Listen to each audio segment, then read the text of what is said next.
Assalomu alaykum, e'tiboringizda Nazar haftalik dasturi. Bu dasturimiz orqali o'tib borayotgan haftaning muhim voqealariga birgalikda nazar tashlaymiz. Studiyada Davron Asfanov bugungi dasturimizda Rossiya rubli pastlamoqda. Buning Qirg'izistonga ta'siri bormi? Migrantlargacha. İkincisi biz Kırgız somun saqlashimiz kerak. Şöyle deganda banklarga salib qo'ysa Kırgız somu Qish avjiga chiqqan vaqtda O'sh shahridagi issiqlik bilan ta'minlash ishxonasiga nisbatan noroziliklar bildirilmoqda. Anan jaldirab bo'lsa bazar kuni, soda az bo'lgan kuni deb shunday qilyotadi.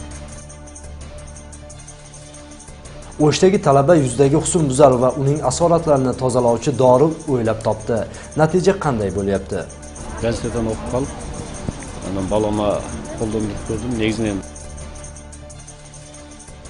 Batkenda qo'shni davlat sportchilari uloq bo'yicha musobaqa o'tkazishdi.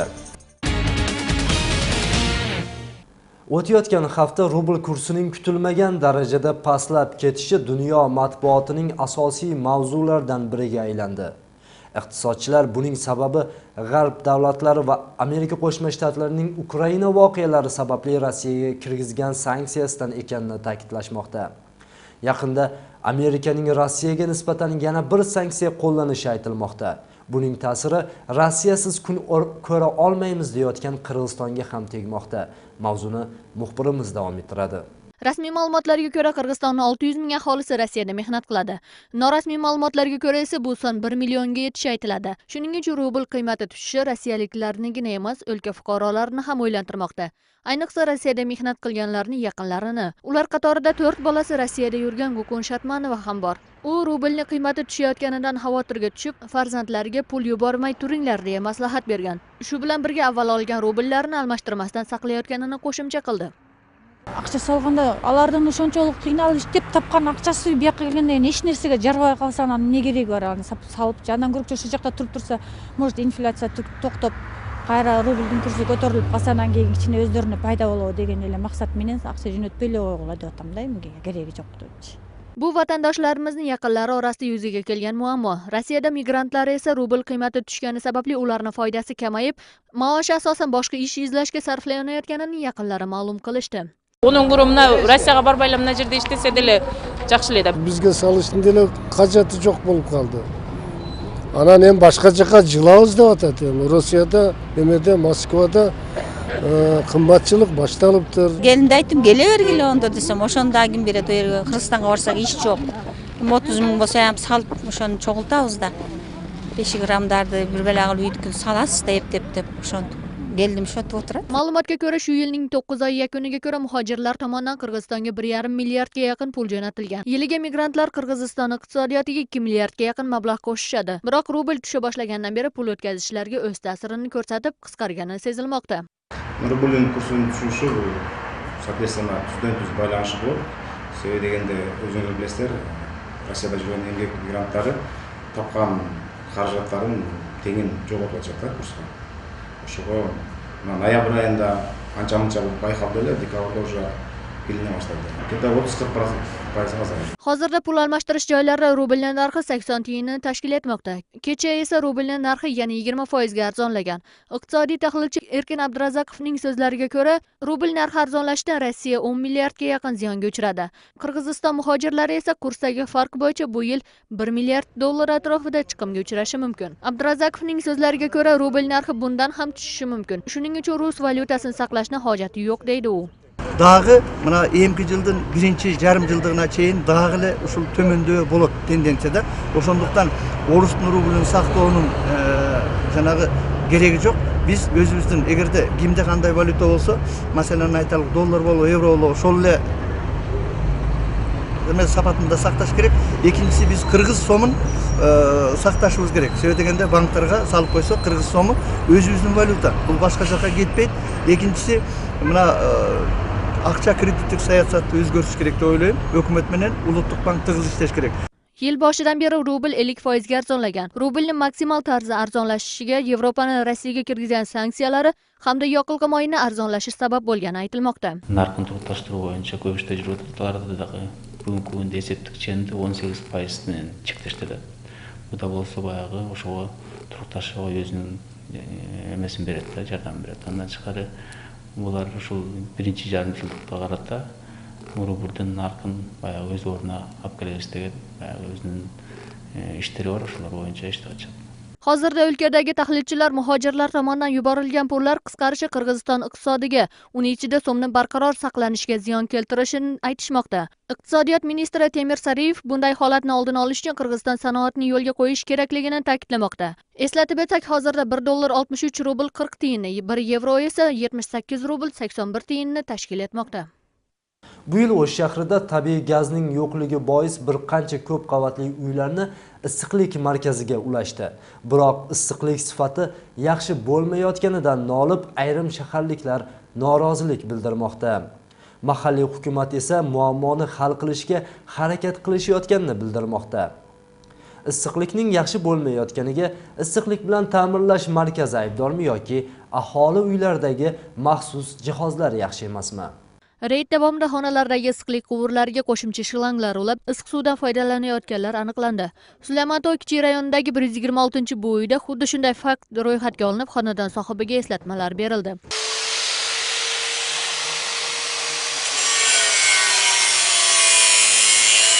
Воздух чыгарабыз.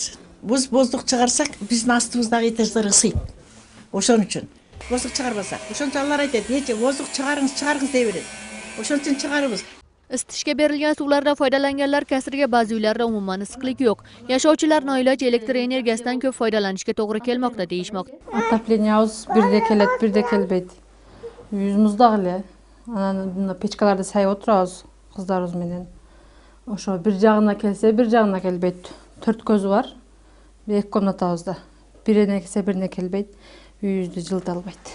Yashovchilarni issiqliksiz qoldirganlar reyd vaqtida ham qarshilik ko'rsatib, turli bahonalar bilan eshikni ochmay qo'yishdi. Biz buni teplosnovreniyadan. Reyd davomida har bir uyda issiqlik o'g'irlanayotgani ma'lum bo'ldi. Hozirda Sulaymanto'y hududiy kengashdagi issiqlik tizimi mutaxassislari bir kunda 10 ga yaqin uylarga reyd tashkil etib, unda qo'lga tushganlarga eslatmalar berdi. Yana bir marta shunday ishga borsa 7 ming so'mdan 10 ming so'mgacha jarima solinishi ma'lum qilindi. Bu bir kunda 40 tonna, 50 tonna, kevirki katenlerde 100'den get tutat, 100 tonnadan. Buna azır elder özdörü kılıp durup, частный неме сантехник алып келип, үйүн астын теплый пол кылып алышкан. Буларга дагы уруксат эмес. Кошуналарына неме кылып атышат. Тоскоолдук жаратып, булар ушинтип өздөрүнөн кайтарып алган, өдөгө циркуляция болбой калат. Ошентип анан жалып болушат. Бизде мындай ысыбады дегендер көп болот. Kuni kecha boshlangan issiqlik tizimidagi suvni o'g'irlanishini oldini olish ishi qish yakunlangungacha davom etishi rejalashtirilmoqda. Bu kabi reyd har bir hududiy kengashda tashkil etiladi. Hilol Ashurova, Samad Piratov, Zair Abdukarimov, Intimaq. Batken rayonining Bo'z-Adir qishlog'ida oddiygina bo'sh gaz balonidan uy sharoitiga mos pech yasayotgan usta bor. Gaz balonining birorta ham temirini isrof qilmay foydalangan Qutlubek ustaga hozirda buyurtmachilar ko'payib qolgan. Qishloq aholisi elektr energiyasini tejab pechga yoqishga o'tishgan. Temirchi usta haqida muxbirimiz aytib beradi. Bu qadimkilar gaz balon. Bunun başın astın keseriz. Kesip algandan keyin bu pechkaga buljağı dayarda o'sha. Qutlubek tayyor bo'lgan temirga avval o'choqning tutun chiquvchi, o'tin soluvchi va kul oluvchi joylarini kesish uchun o'lchab chizib oladi.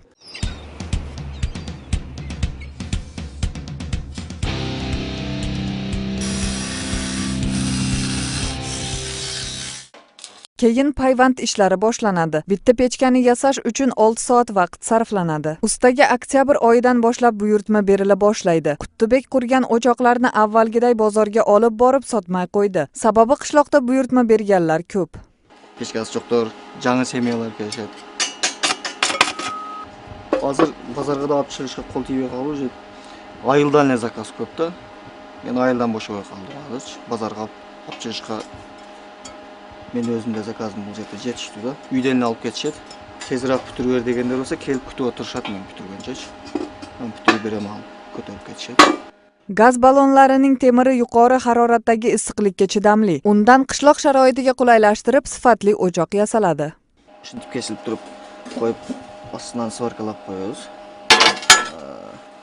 Bular sizda bo'lsa, ушул чоң дисплейден кылат. Бул жерлерге чайнек, жаш балдардын штандары жайып койсо болот да. Башкача алды узунураак болсо 10 см. Башкача күл чок чачырабайт. O'zi uchun qurgan o'choqdan keyin qishloqda buyurtma beruvchilar ko'payib, Quttubekning oilasiga foyda olib kelgan. Men birinchi pechkeni ушул өзүмө жасагам. Bundan keyin bir жылдын ичинде bir 50 жасадым. Мына өзүбүз ушинтип отурабыз. Bu yili Batken viloyatining qishloqlarida energiyani tejab ko'mirdan foydalanganlar soni ko'paydi. Shunga ko'ra bozorda o'choqning narxi oshdi. Hozirda ular 4000 so'mdan 5000 so'mgacha sotilmoqda. Ra'noy Nazarova, Meder Niyazaliyev, Azam Buzrikov, Intimaq, Batken rayoni. O'shdagi Sulaymontog' hududiy kengashdagi ayrim ko'chalarning 300 ga yaqin yashovchilari 2 oydan beri toza suvsiz kun kechirishmoqda. Bu yerdagi ko'p qavatli uylarning bari sovet zamonida qurilib, bu vaqt orasida suv quvurlari biror marta ham almashtirilmagan. Suvning yo'qligini shahar suv kanal ishxonasi quvurlarning eskiligi bilan izohlamoqda. Ammo yashovchilar buning sababini boshqa narsa bilan bog'lashmoqda. Bu hozirgi kunlar. O'sh shahrining Sulaymontog' hududiy kengashi yashovchilari esa toza ichimlik suvi yo'qligidan qiynalmoqda. Bu yerda asosan keksa yoshdagilar istiqomat qilib, qish kunlari noilojlikdan tashqaridan suv tashib ichishadi. Bu kabi kun kechira boshlaganiga 3 oyga yaqinlab qoldi. Азыр суу жок, идиш аяк кирлер жуулбай турат. Жаңы жылга үйлөрдү тазалаш керек. Полдор, панелдерди да жууш керек. Бирок ага суу жок. А воды нет, вот хожу с ведрами. Bu hududdagi uylar 2 qavat qilib 1952-54-yillar qurilgan. Har bir uyda 8 tadan oila bo'lib, hozirgi kunda 6 ta. Bundan tashqari mazkur uylarga yondosh 2 ta mahallada ham suv to'xtagan. Yashovchilarning so'zlariga ko'ra, Lesnaya ko'chasidagi 30 metrga yaqin joyda quvur almashgandan beri suv yo'q. Так как здесь прорвало трубу, была течь, вот они меняли. После того, как здесь поменяли трубу, включили воду, уже напора не было. Hozirgi vaqtda uylari yaqinida 4 ta suv chiqadigan yer bor. Biroq qishni chillasi kelmasdan turib, uni bittasi muzlab qolgan. Bu masala borasida yashovchilar murojaat qilmagan yeri qolmagan. Suv yo'q o'shal. Qari qartanglarga qiyin bo'ladi ekan. Biz qo'yam, naveri kelib chiqib, al jaqdan yaxshi, mana kranlar bor ekan. Shuni tashib olib chiqib o'tamiz. Ichib o'tamiz. Suv yo'q bo'lib qolgan, to'xtab qolgan vaqtlarda nar jaqda ariq bor. Kanal. O kanal toza emas. Ne qilamiz? Aylajoq o'shadan da ichib atqanmizda. İçip, olib kelib qaynatib, kanalda har narsa tushilgan. Baklashkalar жатат, musorlar жатат. O mahalladagilar kanalga tashlab yurishadi. Mashina juvishadi. O'shadan olib kelib ichib atqanmizda. Теперь только вот одна единственная колонка, которую Bizde азыр бир эле суу чыга турган жер калды. Дайыма кезек күтөсүн. Бул жерде суу чыкпай калса, башка жерден издеп келебиз. Бизге сууну жазда чыгарып беребиз дешти. Бирок ага чейин эмне кылабыз? Бул жерде карылар, жаш балдар бар. Аларга тамак жасоо үчүн суу керек да. Как мы до весны будем жить? Тут и старенькие люди, грудные дети. Их надо, им стирать надо, кушать варить.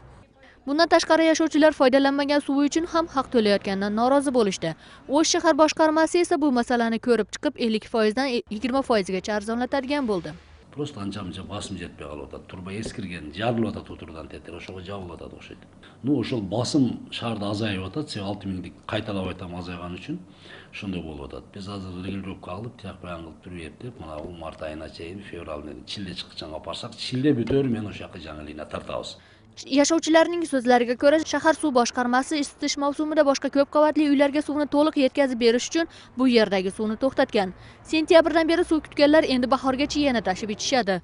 Ta'kidlab o'tsak, bu uylar Qirg'iziston rivojlantirish banki loyihasiga kirgan bo'lib, bunga 25 million so'm ajratilgan. Shunga ko'ra 2016-yil O'sh aholisi barchasi toza suv bilan ta'minlanishini suv xo'jalik boshqarmasi ta'kidlab o'tdi. Hilola Ashurova, Aybek Ibragimoğlu, Intimaq. O'shda tibbiy ilmiy kashfiyot qilindi. O'sh davlat universitetining tibbiyot fakultetida ta'lim olayotgan Baxtiyor Baybulatov yuzdagi dog'larni davolovchi shifobaxsh malham ixtiro qilganini e'lon qildi. O'zi yaratgan malhamga singlisining nomini berib, Madina deb atadi. Madinani hali rasmiy vakillar tan olmagan, biroq ayrim shifokorlar dori yaxshi natija berayotganini ta'kidlashyapti.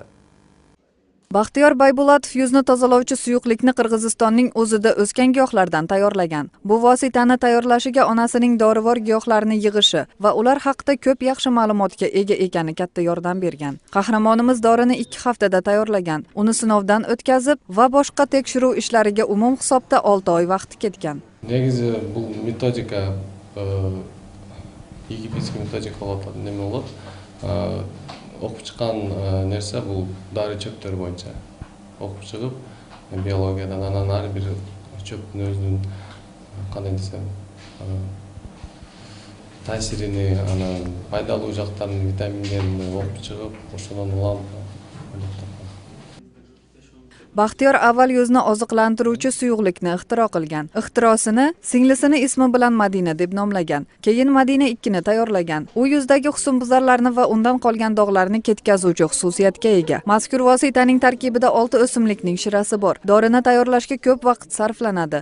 Sababi u giyohning barchasi bir vaqtda o'smaydi. Shuning uchun birinchisining shirasini olib qolib, ikkinchisini o'sib chiqishini kutish kerak. Dorini faqat kechasida foydalanish mumkin. Kunduzi foydalanuvchilarga quyosh tegib allergiya berish xavfi bor. Hozir fabrika yo'qlig'iga байланыштуу spirtli idishni qo'yib jasaymiz. Negizi bir kurs lечениясы 1 oyga. Bu угрини kuygizib jo'g'otgandan so'ng kojani dерматизация qilib qaradan восстановление qilib еще глюкоза, fruktozа бар составында. O'shol bilan boshqa dorilardan ayirmalanib turadi. Madina 1 ni, aniqroq aytganda yuzni oziqlantiruvchi vositani birinchi 45 yoshdagi ayol qo'llanib ko'rgan. U ayol oshxonada oshpaz bo'lib, elektr plitalari yonida ko'p bo'lganligi bois yuzi quruq bo'lib qolgan. Baxtiyor tayyorlagan dori unga yordam berib, yuzi o'z holiga qaytgan. Bu Baxtiyordan ushul jasagan darsini men o'zim gazeteden o'qib qolib, ana balama qo'llanib ko'rdim. Negizden yaxshi ta'sir berdi. Ta'siri bu o'ta tezlikte bo'lmaydi ekan, bunday arалық менен анан өзүнүн ошол айтып аткан бул бала айткан негизги o'sha rejimlerdi qarmash kerak da. Baxtiyorning dori tayyorlovchi uskunalari Laylak rayonidagi o'zi tug'ilib o'sgan qishlog'ida. U dorini yozgi ta'tilda tayyorlaydi. Yosh ixtirochi bu vositani jamiyatga yoyib, uning sonini orttirgisi kelgani bilan oldinda hujjatlashtirish ishlari bor. Shu ishlari ham tugagach, yana bir dorini tayyorlashni rejalamoqda. U soch to'kilishiga qarshi vosita bo'ladi. Ra'noy Nazarova, Adina Do'sumbetova, Azam Buzrikov, Intimaq. Texnologiya davri ekani aytilayotgan 21-asrda zamonaviy texnologiyalar orqali tezkor ma'lumotlarni yetkazish usullari ko'paymoqda. Bu bilan birga jurnalistlarga bo'lgan talab ham o'smoqda. Aniqrog'i, har bir jurnalist universal bo'lishga majbur. Ya'ni bir jurnalist televideniya, radio, internet, sayt, ijtimoiy tarmoq, gazeta kabi yo'nalishlarda birday ish olib borishi zarur. Mana shu talablarga javob berishga harakat qilayotgan bizning Intimaq teleradio kompaniyasining turli millat vakillaridan tashkil topgan xodimlari haqida navbatdagi lavhamizda tomosha qiling. Аны чатакташкан жубайлар сотко жеткирбейли, ичара чечип алган. Intimaq teleradio kompaniyasining jamoasi turli millat vakillaridan tarkib topgan. Aholi orasida ittifoqlikni yana ham mustahkamlash maqsadida barchasi hamjihatlikda ishlaydi. Muxlislari efirda birgina olib boruvchini ko'rgani bilan, biroq uni ko'pchilik tayyorlaydi. Bu lavhada Intimaq xodimlarining xalqqa noma'lum ishlari haqida so'z qilinadi. Жылдыз экөөбүз иштейбиз бул программанын аркасынан. Эми максаты аял киши жөн гана мындай жолдошун карап отурбастан өзү аракет кылып иш баштап биздин тил менен кандай бизнес жасаса, аракет кылса деген максатта. Даярсыңарбы? Ketdik, ikkinchi kamera. Tele muxlislar uchun kadr ortida mehnat qilganlar ko'pchilikni tashkil etadi. Tayyor bo'lgan ko'rsatuvlarni ertalabdan kechgacha nazorat qilib, o'z vaqtida efirga berayotganlar mehnati ham kuch. Даярдап берген нерсени эфирге чыгаруудагы өзүнчө түшүк да, мисалы анын өз убактысына кетирүү, анын техникалык жактарын кароо. Мисалы эгерде алар берген нерсе мисалы эфирден кетип атып же бир жеринен бирок кетип кала турган болсо, анын мисалы ошол эфирге берип аткан режиссер же болбосо транслятор ал нерсеге жооптуу болот да. Intimakning yana bir bo'limi bu radio. Unda 15 nafar odam faoliyat olib boradi. 106.1 to'lqinida qirg'iz, o'zbek va rus tillarida xabarlar efirga beriladi. Shu bilan birga turli millat vakillarining musiqalari ham berib boriladi. коллектив у нас интернациональный, работает, насколько я знаю, где-то национальный. Биздин жамаат ар улуттан, мен билгенден 3-4 улуттун өкүлдөрү бар. Ынтымактуу иштейбиз. Менин жумушум үн менен иштөө. Бул өтө оор. Анткени аны көрбөйсүң, жөн гана уга билиш керек. Бул үчүн көп жылдык тажрыйба талап кылынат. Менин жумушумда биринчи үндү угуп, андан соң элге жакшы угулуусуна да көңүл буруу керек. Укканда эсиңде кала тургандай болуп. Звук и потом стараюсь сделать так, чтобы людям было приятно. Bizning eng tezkor bo'limimiz bu xabarlar. Muxbirlar, tasvirchilar hamisha xalq orasida jamiyatdagi eng muammoli masalalarni yoritishda tezkor ishlashadi. Sentyabr oyidan boshlab esa kuniga 9 marta efirga chiqa boshladi. Buning asosida bir necha muammolar hal etildi. Biz негизинен биздин телеканал социалдык, элдин социалдык маселелери боюнча чагылдырып, ошону элге алып чыгып, чечкенге аракет кылабыз. Биздин чагылдырган сюжеттерибиздин аркасынан көп эле маселелер чечилди десек болот. Мисалы 3-чү поликлиника шаардагы башка жакка көчүрүлгөнү менен анын бир имараты көчүрүлбөй калып кеткен, анын абалы мындай жараксыз абалга кептелип, ошол жердеги жашоочуларга мындай кооптонууну жаратып калды эле да. Ал жерде жаш балдар ойнойт экен. Анан тургундар алардан кооптончу да, качан кулап түшөт, качан балдарыбызды басып калат депчи. Анан биздин телеканал бир эмес 2 жолу тартты. Биринчи жолу тартканда деле ал сноско берилген эмес экен. Анан экинчи жолу тарткандан кийин сентябрь айында чечилди ал маселе. Азыр ал имаратты сүрдүрүп салышкан. So'nggi vaqtlarda teleradiokompaniyani Biz deb nomlangan gazetasi muxlislar hukmiga havola etila boshladi. Unda yangiliklar, qirg'izistonliklar, obro', navigator, turmush va boshqa rubrikalar o'rin olgan. Gazeta oyiga 3 marta 1300 tirajda nashrdan chiqmoqda. Mana shu gazetamiz ham Intimaqni to'liqligini, mukammal bir media bo'lishini ta'minlaydi deb o'ylaymiz. Shuning uchun biz mana shu gazetada ko'proq ijtimoiy, ko'ngilochar bir gazeta bo'ladi. Juda bir siyosiy gazeta ham emas, tahliliy maqolalarga ko'proq o'rin beramiz gazetamizda.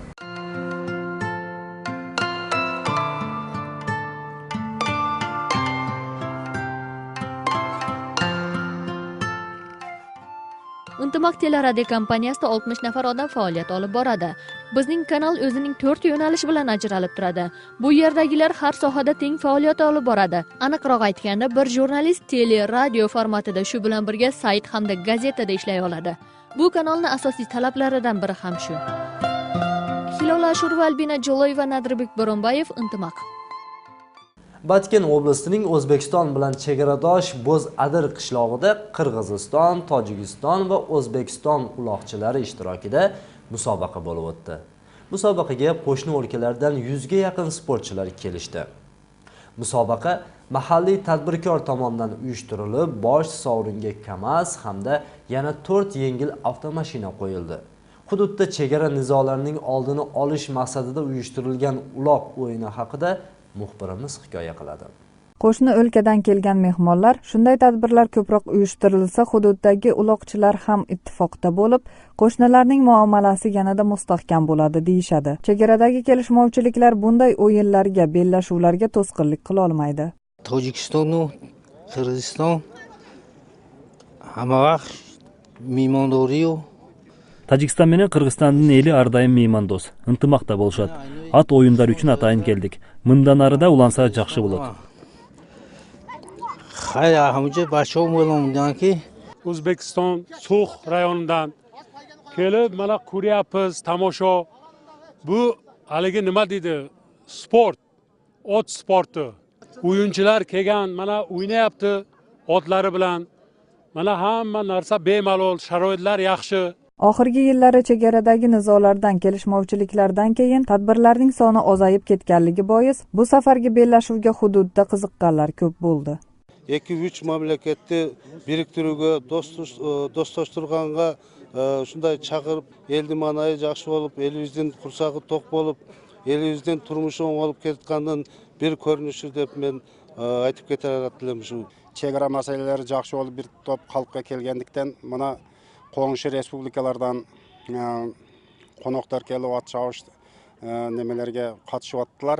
Mazkur yilning boshida Qirg'iz-Tojik chegarasidagi kelishmovchiliklardan keyin ikki elning do'stligini mustahkamlashda o'lka rahbari tomonidan bir qancha ishlar bajarilganini aytishadi. Nizolarning oldini olish maqsadida Ko'ktosh-Oqsoy Tamdiq avtoyo'li bitkazilib, foydalanishga berildi. Qo'shni o'lkalar bilan chegaradosh hududlarda yangi chegara qismlari qurilmoqda. Kanallarni salib o'tadi, maktablarni salib o'tadi, desatlarni salib o'tadi. Bundan yaxshi jirg'anchilik zaman bo'lgancha cho'nglarimizga rahmat. Qo'shni 3 o'lka chavandozlarini birlashtirgan uloq tortish o'yini 2 kun davom etdi. O'yin yakunida bosh sovringa Navqat rayonining sportchilari ega bo'lishdi. Ra'no Nazar va Medir Niyazaliyev, Azam Buzrikov, Intimaq, Batken oblasti. Sizga yetkazmoqchi bo'lgan asosiy xabarlarimiz mana shulardan iborat edi. Dasturimiz so'ngida esa sizga o'tayotgan haftaning muhim voqealari xronikasini havola qilamiz. 15 dekabr Dushanba. Bu kuni O'sh shahridagi ko'p qavatli uylarda issiqlik uchun berilayotgan suvdan boshqa maqsadlarda foydalanilayotganlarga nisbatan reyd o'tkazildi. Shu kunning o'zida shaharliklar issiqlik yaxshi berilmayotgan bo'lsa-da, haqqini avvalgidek to'layotganliklarini aytib, norozilik bildirishdi. 15 dekabrda O'sh shahrining markaziy maydoniga Yangi yil archasi o'rnatila boshlandi. Intimaq teleradio kompaniyasi Top Navo 2014 natijasini chiqardi. 16 dekabr seshanba Batken oblastida o'rikzorlar yo'q qilinayotgani aytildi. Shu kuni O'sh shahridagi madaniyat boshqarmasi madaniyatga o'z hissasini qo'shgan insonlarga mukofotlar topshirdi. Shahardagi Sulaymontog' hududiy kengashining 300 ga yaqin yashovchilari 2 oydan beri toza suvsiz kun kechirishayotgani xabar qilindi.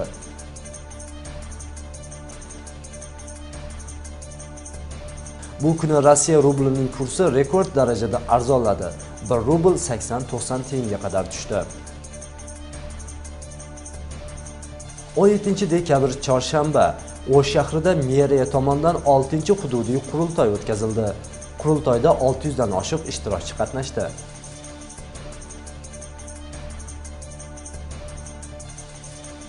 Qorasuvda pirotexnikalardan to'g'ri foydalanish bo'yicha tushuntirish ishlari olib borildi.